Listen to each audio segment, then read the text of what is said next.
What is going on, fam? My name is Mike Riley from Riley's Tasting Room, and today I have the king of beers. Well, maybe something like that. I have King Julius by Treehouse Brewing. Not only is this the King Julius, but this is the limited edition 10th anniversary edition of the King Julius. So we're gonna get right into this. We got the gold can. Let's get this perfect pour. So Treehouse, if you guys don't know them, they are from Charlton, Massachusetts, and they have about 10 different locations. I think there's a bunch of them, and look how amazing this pour is for this one. Wow.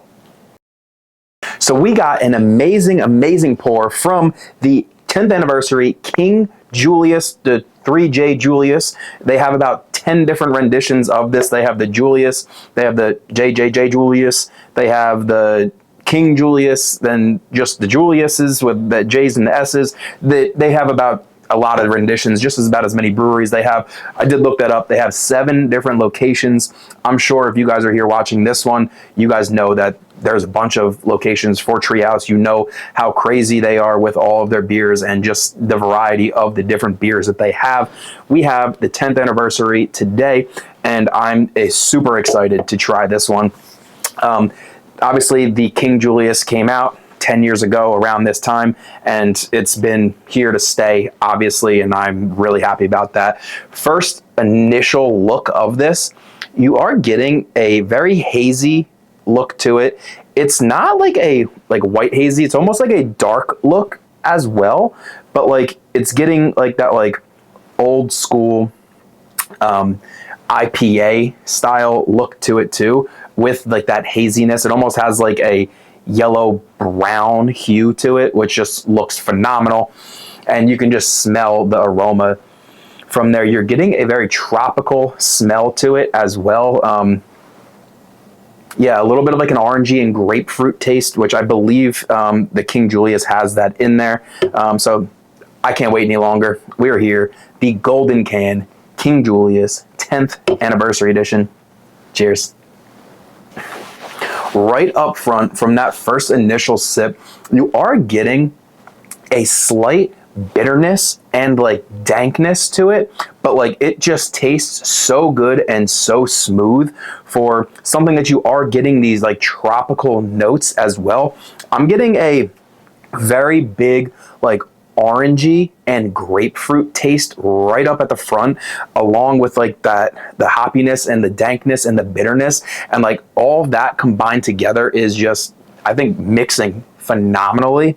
It gives you like, I mean, obviously this is the 10th anniversary, so it's been around 2016 time frame, and like it gives you those like even earlier than like the 2016 IPA taste, where you're getting like more like that piney and like dankness taste with like the bitter hops. And like I love those styled of like beers and IPAs, and this one being a double at 8.2% with these flavors just tastes phenomenal. The phenomenally like just mix of all this together is just a completely understanding on why like this brew itself has been around for 10 years already, and it's just hitting on the top of the charts.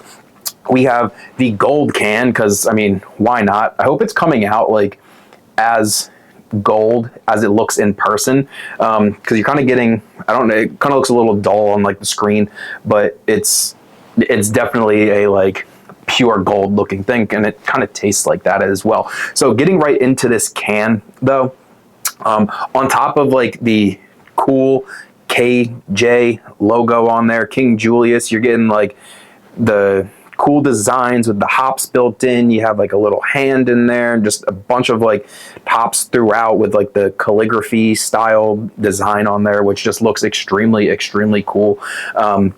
And then on the back of it, they kind of do run through the story about like in 2016 when they did start this. And then they have a little thing on here saying the 10th anniversary King Julius celebrates a beer we have poured our hearts into for a decade, which obviously makes sense.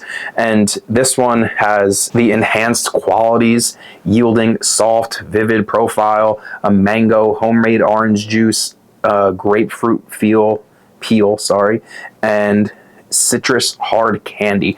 And I think all of those like just notes in there are coming out like to the T on this one.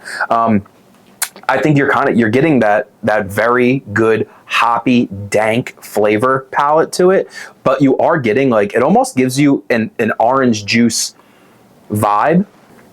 Yeah, you're getting a very like citrus and orange juice vibe forward. Like you're almost, it gives you like that juicy, hazy complexion mixed with like that dankness in the back. You do get a little bit of like that grapefruit, and I don't really taste like too much of like that candiedness to it, but you are getting, I guess, citrus hard candy. You are getting like that citrusy in the back, and that could be coming from like that orange mixture as well. And I just think overall, like the flavors of this are just mixing phenomenally, and this is just an extremely really good beer, and I think it deserves this gold can. It deserves getting a 10th anniversary addition to it. If they enhance these flavors a little bit like they said that they did, you just really can't go wrong with something like this. And I actually got this from the brewery themselves, the Saratoga Springs. Went there for the weekend and just kind of went around. It was an extremely cool time, good vibe, and just a really phenomenal brewery. If you guys are in that area, I would definitely suggest going there and giving it a try. Yeah, I mean, overall, this thing is just hitting the nail on the head. For 8.2%, it is extremely smooth. You are getting like that dank and hoppy taste, which you would expect from like a old school double IPA, which this is to the T. And then like it's mentioned on here, like you're getting those like homemade orange juice, grapefruit peel, a little bit of the mango. I'm definitely getting a hoppy dank flavor palette with like that orange juice and mango and grapefruit mixed in there, and like I think it's mixing phenomenally. I mean, the 10th anniversary King Julius with 3 J's, 3 S's. You know, you really can't go wrong with this one at all. And that's why a Riley's Tasting Room review has to come in at a 4.5 out of 5. Cheers.